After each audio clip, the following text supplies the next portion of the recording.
ये एक ऐसे कातिल की कहानी है जो वेबसाइट पर ऑनलाइन इंसान को तड़पा तड़पा कर मारता है। किसी को नहीं पता कि वो ऐसा क्यों करता है, वो कहां से करता है। एफबीआई यहां तक कि साइबर क्राइम वाले भी उसका पता नहीं लगा पाते। Bollywood silver screen presenting untraceable. इस कहानी की शुरुआत में एक पिंजरे में एक बिल्ली को दिखाया जाता है। एक आदमी आकर उसके सामने दूध का कटोरा रखता है, लेकिन दूध के कटोरे से पहले एक ब्लैक कलर की शीट होती है। वो बिल्ली का पिंजरा खोलता है और जब बिल्ली दूध पीने के लिए कटोरे के पास जाती है तो कटोरे से पहले जो ब्लैक कलर की शीट होती है उस पर ग्लू लगा होता है।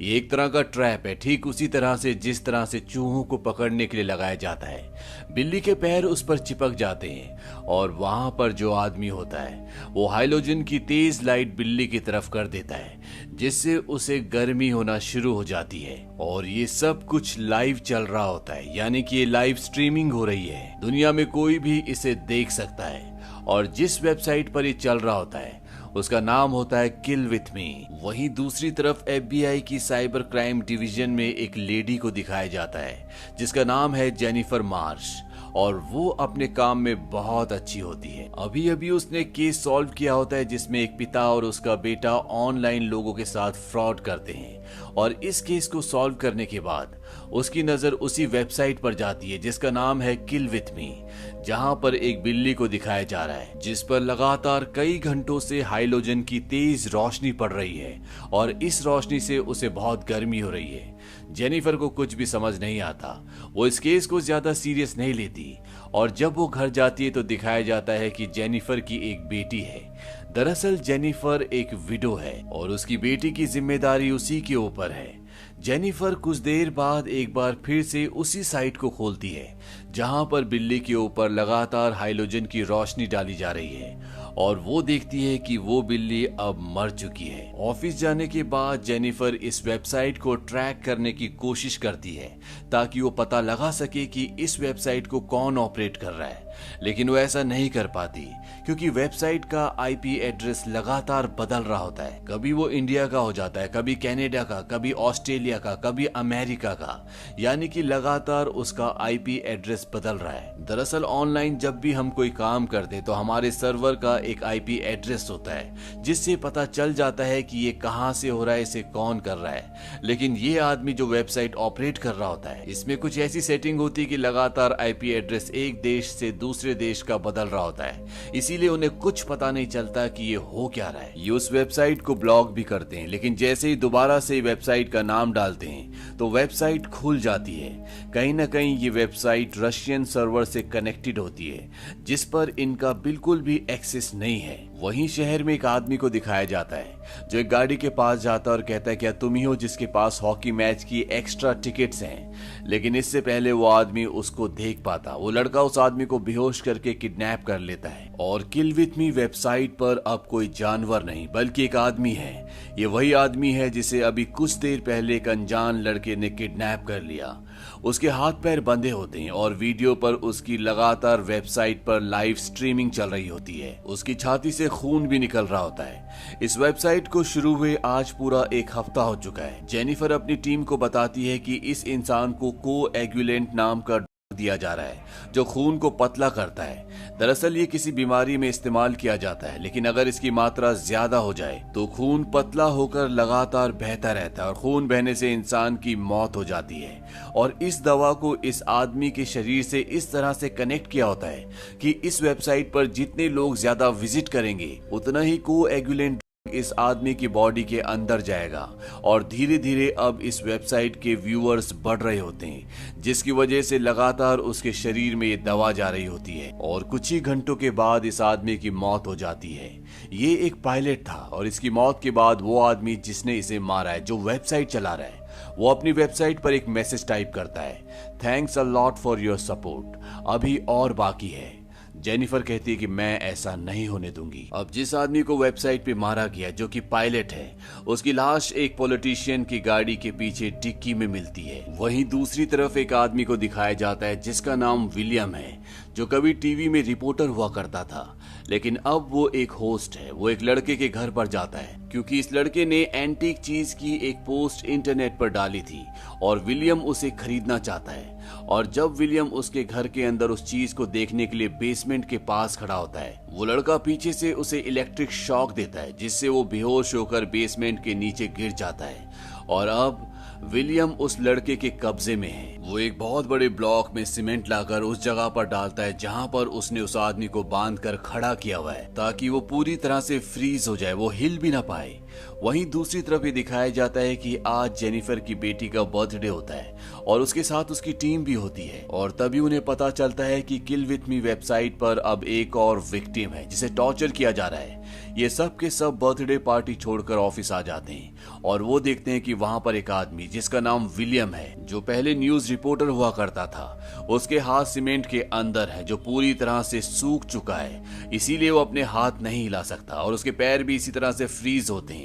और उसके चारों तरफ बहुत सारे हाइलोजन बल्ब जल रहे होते हैं, जिस तरह से शुरू में एक बिल्ली के पास जल रहा था, लेकिन यहाँ पर एक नहीं बल्कि कई सारे हैं। और जैसे जैसे लोग इस वेबसाइट पर विजिट करेंगे, जितने लोग यहाँ पर आएंगे, जितना ट्रैफिक यहाँ पर ज्यादा होगा, इन हाइलोजन बल्ब्स की रोशनी बढ़ना शुरू हो जाएगी और वो इस हद तक बढ़ जाएगी कि विलियम यहाँ पर जलकर खत्म हो जाएगा। और अब ये पूरी दुनिया देख रही है और धीरे धीरे यहाँ पर ट्रैफिक भी बढ़ रहा होता है। FBI का जो सीनियर ऑफिसर होता है जिसका नाम रिचर्ड ब्रुक्स है, वो कहता है जल्द से जल्द प्रेस कॉन्फ्रेंस बुलाओ, हमें इस बारे में बात करनी होगी, नहीं तो दुनिया ये सोचेगी कि हमने इस केस में कुछ भी नहीं किया। जेनिफर उसे ऐसा करने से मना करती है। वो कहती है वो कातिल ऐसे ही चाहता है, वो चाहता है कि हम उसके बारे में बात करें ताकि उसकी वेबसाइट पर और भी ज्यादा ट्रैफिक आए। और अगर उसकी वेबसाइट पर और ज्यादा लोगों ने विजिट किया तो जिस आदमी को उस कातिल ने बंदी बनाया, जो उसकी वेबसाइट पर ऑनलाइन स्ट्रीमिंग पर है, वो और जल्दी मर जाएगा। लेकिन रिचर्ड भी मजबूर होता है, उसे प्रेस कॉन्फ्रेंस करनी होती है ताकि दुनिया को ये पता चल सके कि FBI इस पर कुछ कर रही है। और वो प्रेस कॉन्फ्रेंस में सबसे रिक्वेस्ट करता है कि आप इस वेबसाइट पर विजिट ना करें, क्योंकि जितने ज्यादा लोग उस वेबसाइट पर विजिट करेंगे उतनी जल्दी विलियम की मौत हो जाएगी। और वहां दिखाया जाता है कि विलियम अब वहां पर गर्मी से जलना शुरू हो जाता है। और धीरे धीरे जैसे जैसे लोग इस वेबसाइट पर आ रहे होते हैं, यहाँ पर नए नए हाइलोजन बल्ब भी जल रहे होते हैं, जो एक तरह की कंप्यूटर पर सेटिंग होती है। लेकिन मरने से पहले विलियम के मुंह का कपड़ा खुल जाता है और वो कुछ बोलना शुरू कर देता है। FBI की टीम यहाँ पर सब कुछ देख रही होती है और उन्हीं की टीम में एक आदमी होता है जो लिप्स रीड कर लेता है और वो कहता है कि ये कोई एड्रेस बता रहा है और एड्रेस होता है 8808 न्यूबेरी।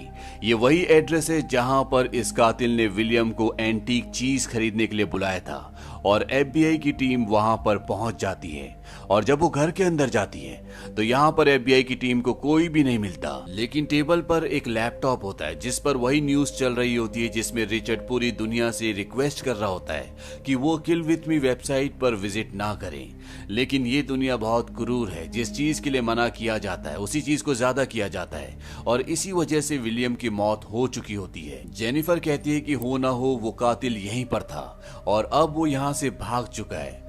बाद में पता चलता है कि ये घर, जिस घर को उस कातिल ने इस्तेमाल किया था, ये किसी बूढ़े आदमी का है जो साउथ कोरिया रहता है और कभी कभी यहाँ पर आता है। यानी कि इस घर से भी उन्हें कोई सबूत नहीं मिल सकता। इस केस का FBI के लिए सबसे बड़ा सवाल ये होता है कि वो लड़का सबको क्यों मार रहा है और क्यों वो लाइव स्ट्रीमिंग में सबको मारता है, इसके पीछे वजह क्या है। क्योंकि FBI को वजह जानना बहुत जरूरी है, क्योंकि अगर उन्हें वजह पता चल गई तो हो सकता है कि वो उस कातिल को भी पकड़ सके।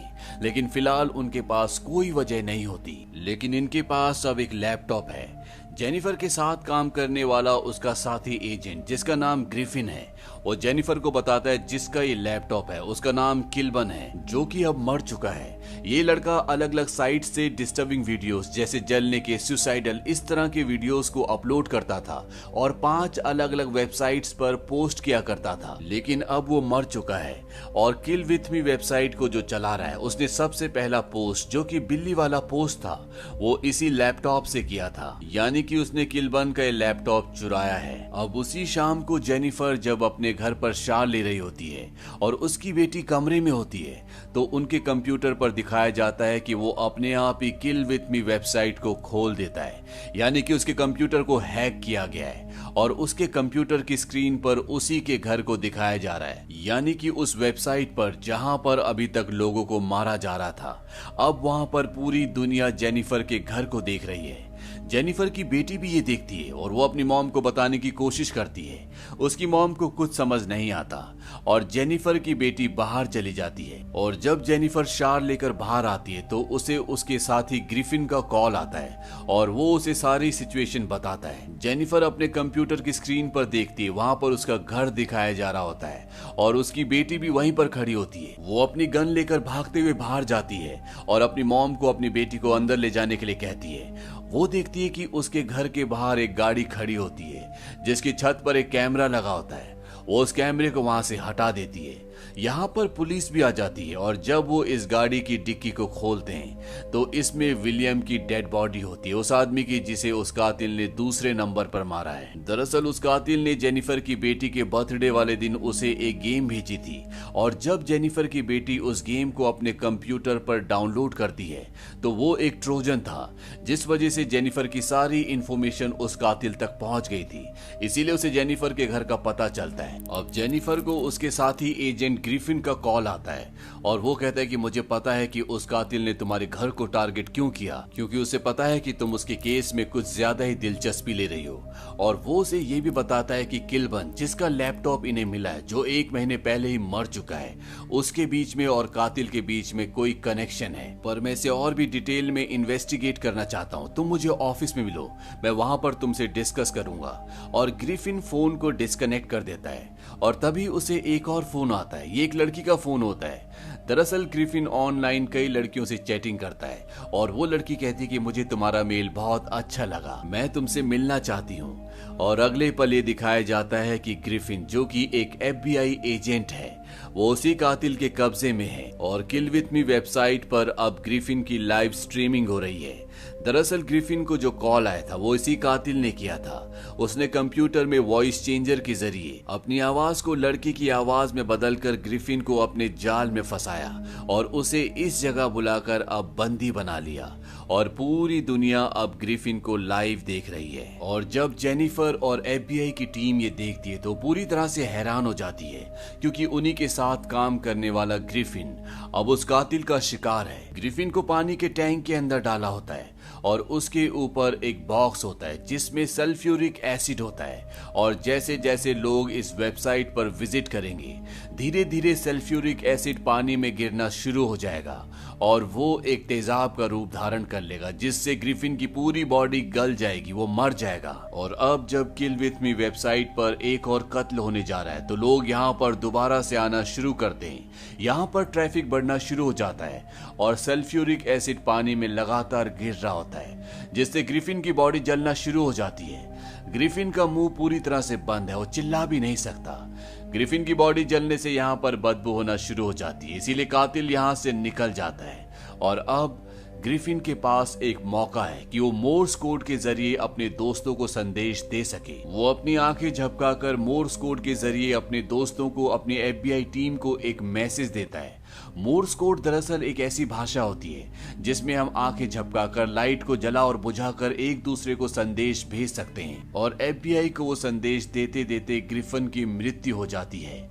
और जब उस मोर्स कोड को डिकोड किया जाता है तो ग्रिफिन ने कहा होता है आवर सुसाइड। जेनिफर समझ जाती है कि इस वर्ड के पीछे कोई ना कोई राज जरूर है और वो उस DVD को देखती है जो उसे ग्रिफिन ने दी थी। दरअसल ग्रिफिन ने उस लैपटॉप से, जो इन्हें उस घर पर मिला था जहां पर मरने वाले दूसरे आदमी की लिपसिंग को रीड करके ये सब पहुंचे थे, और ग्रिफिन ने उसी लैपटॉप की वीडियो फुटेज से ये DVD बनाई होती है। और इस DVD के अंदर बहुत सारे सुसाइडल क्लिप्स होते हैं, क्योंकि जिस लड़के का ये लैपटॉप होता है वो इसी तरह की क्लिप्स को 5 अलग अलग वेबसाइट पर पोस्ट किया करता था। और इन सब वीडियोस में, इन सब क्लिप्स में एक क्लिप ऐसा होता है जिस पर उसने लिखा होता है ग्रेटेस्ट हिट, यानी कि अब तक का सबसे हिट वीडियो। और एरिक जो कि उसके साथ बैठा होता है, जो उसी के साथ काम करता है, वो कहता है कुछ दिन पहले मैं यहाँ इस ब्रिज के नीचे गया था, क्योंकि सबसे पहले जिस बिल्ली को मारा गया होता है वो इसी ब्रिज के नीचे एक घर के पास से चुराई गई थी। और जेनिफर को अब पूरा केस समझ में आ जाता है।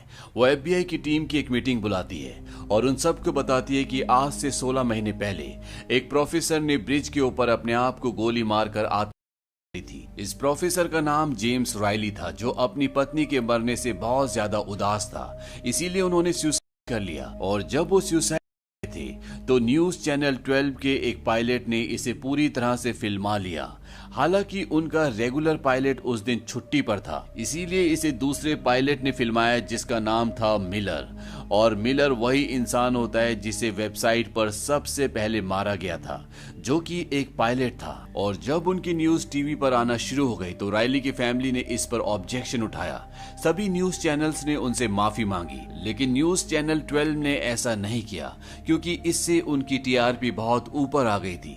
और उन्होंने उसी स्थल पर जहां पर रायली ने हत्या की थी अपने एक रिपोर्टर को भेजा, जिसका नाम था विलियम। विलियम ने वहां के कई लोकल लोगों से इस साइट के बारे में सवाल जवाब किए और चैनल 12 ने एक बार फिर से इस पूरे वीडियो को रायली के सुसाइड क्लिप के साथ दोबारा से टीवी पर टेलीकास्ट किया। और जब इसे टेलीकास्ट किया गया तो किल्बन ने इसको रिकॉर्ड कर लिया। और जैसा कि वो इस तरह के वीडियोस को 5 अलग अलग वेबसाइट्स पर पोस्ट किया करता था, उसने इस सुसाइडल केस को, इस क्लिप को भी अलग अलग जगह पर पोस्ट कर दिया। और पोस्ट होने के बाद ये वीडियो पूरी तरह से वायरल हो गया। लगभग 50 लाख लोग इस बारे में, इस सुसाइड के बारे में बात कर रहे थे। लोग अजीब अजीब से कमेंट्स कर रहे थे, लोग मजाक भी उड़ा रहे थे। रायली का एक बेटा है जिसका नाम है ओवन। वो बहुत ही ब्रिलियंट है, जो इलेक्ट्रॉनिक्स, मैकेनिक्स और कंप्यूटर में ब्रिलियंट है, बहुत होनहार है। लेकिन वो अपने अकेलेपन से डिस्टर्ब था और जब उसके पिता ने कर ली तो उसे दिमागी यानी साइकाइट्रिक हॉस्पिटल में एडमिट करना पड़ा। लेकिन आज से 6 महीने पहले वो छूट गया। तो अब हमें पता है कि ये सब कौन कर रहा है। दरअसल रायली की मौत के बाद रायली के बेटे ओवन ने ये सब कुछ किया होता है। उसने दुनिया के सामने सबसे पहले उस पायलट को मारा जिसने उसके पिता की सुसाइड को रिकॉर्ड किया था। उसके बाद उस रिपोर्टर को जिसने इस पूरे सीन को कवर किया था। और इसके बाद उसने ग्रिफन को, जो कि एफबीआई का एजेंट है, पूरी दुनिया के सामने मारा, क्योंकि उसे कहीं ना कहीं ये शक हो गया था कि जो भी ये मर्डर कर रहा है वो रायली का बेटा ओवन है। और इन तीनों के कत्ल से पहले उसने उस लड़के को मारा था जिसने उसके पिता के सुसाइडल वीडियो को 5 अलग अलग वेबसाइट्स पर पोस्ट किया था, जिसका नाम किल्बन है। और किल्बन के ही कंप्यूटर से उसने बिल्ली का जो सबसे पहला वीडियो वायरल हुआ था उसे पोस्ट किया था। जेनिफर बताती है कि किल विथ मी वेबसाइट का जो लोगो है वो ओवन के पिता का एक्सरे है और उसके ऊपर जो नंबर लिखा हुआ है वो उसके पिता के मरने की तारीख है। और अब ओवेन अपने पिता के घर पर अकेला रहता है। और ये सब कुछ जानने के बाद एफबीआई वहां पर पहुंच जाती है। वहां पर उन्हें ग्रिफिन की डेड बॉडी मिलती है, लेकिन ओवेल वहां से भाग गया होता है। इसके बाद ओवेल की फोटो को हर न्यूज चैनल पर टेलीकास्ट कर दिया जाता है ताकि उसे पकड़ा जा सके, लेकिन अभी तक उसका कुछ पता नहीं चलता। और रात को जेनिफर जब अपनी गाड़ी से घर जा रही होती है तो चारों तरफ बारिश होती है और तभी जेनिफर की गाड़ी अपने आप ही कंट्रोल होना शुरू हो जाती है। उसकी गाड़ी का रेडियो बंद हो जाता है, फ्रंट लाइट्स बंद हो जाती है और वो स्टीयरिंग भी कंट्रोल नहीं कर पा रही होती। दरअसल ये गाड़ी पूरी कंप्यूटराइज्ड है और इसे ओवन ने हैक कर लिया है। और तभी ब्रिज पर उसकी गाड़ी रुक जाती है और रेडियो से ओवन की आवाज आती है। वो कहता है कि सामने देखो जेनिफर, इसी ब्रिज से कूदकर मेरे पिता ने जान दी थी। कुछ ऐसी वेबसाइट्स थी जिन्होंने उन्हें गिरते हुए स्लो मोशन में दिखाया, क्योंकि ऐसे देखने में ज्यादा मजा आता है। और एक जगह कमेंट में लिखा था, वाह, इसके अलावा कुछ भी नहीं, तुम सब ये कंट्रोल कर सकते थे, तुम लोगों को ऐसा करने क्यों देते हो। वो उसे ऐसा इसलिए कहता है क्योंकि वो एफबीआई के साइबर क्राइम डिपार्टमेंट में काम करती है। जेनिफर कहती है कि मुझे माफ कर दो, लेकिन वहां से कोई भी जवाब नहीं आता। जेनिफर अपनी गाड़ी का शीशा तोड़कर वहां से निकल जाती है और मदद के लिए फोन करती है। दरअसल उसका मोबाइल फोन भी नहीं चल रहा होता, उसे भी उसने हैक कर लिया होता है। और तभी उसकी गाड़ी की लाइट्स जल जाती है। वो गाड़ी के पास आती है और गाड़ी में बैठकर यहाँ से निकलना चाहती है, क्योंकि उसे यहाँ से निकलना होगा। और जब वो गाड़ी स्टार्ट कर ही रही होती है कि वो गाड़ी के शीशे में देखती है कि पीछे कोई है। पीछे ओवेन बैठा होता है। वो उसे इलेक्ट्रिक शॉक देकर बेहोश कर देता है और जब उसे होश आता है तो ओवेन ने उसके पैरों को एक वायर से बांधकर उसे उल्टा लटकाया होता है और उसके नीचे ओवेन एक मशीन चला देता है जिससे किसी भी चीज को काटा जा सकता है और किल विथ मी वेबसाइट एक बार फिर से ऑन हो जाती है और जैसे जैसे इसमें व्यूअर्स बढ़ेंगे वो धीरे धीरे नीचे आना शुरू हो जाएगी और इस तरह से उसकी मृत्यु हो जाएगी। यहाँ पर FBI की भी पूरी टीम देख रही होती है लेकिन किसी को कुछ नहीं पता कि वो इसमें उसकी कैसे मदद कर सकती है। यहाँ पर एक एजेंट होता है जो जेनिफर का बहुत खास दोस्त है जिसका नाम एरिक है। वो पहचान जाता है कि ये बेसमेंट जहाँ पर जेनिफर को बंदी बनाया है ये उसी के घर का बेसमेंट है और वो जेनिफर को बचाने के लिए उस तक पहुंचने की कोशिश करता है लेकिन रास्ता इतना लंबा है कि उससे पहले ही जेनिफर मर जाएगी क्योंकि आज वेबसाइट पर ट्रैफिक बहुत ज्यादा होता है। इस भयानक मंजर को पूरी दुनिया देख रही है।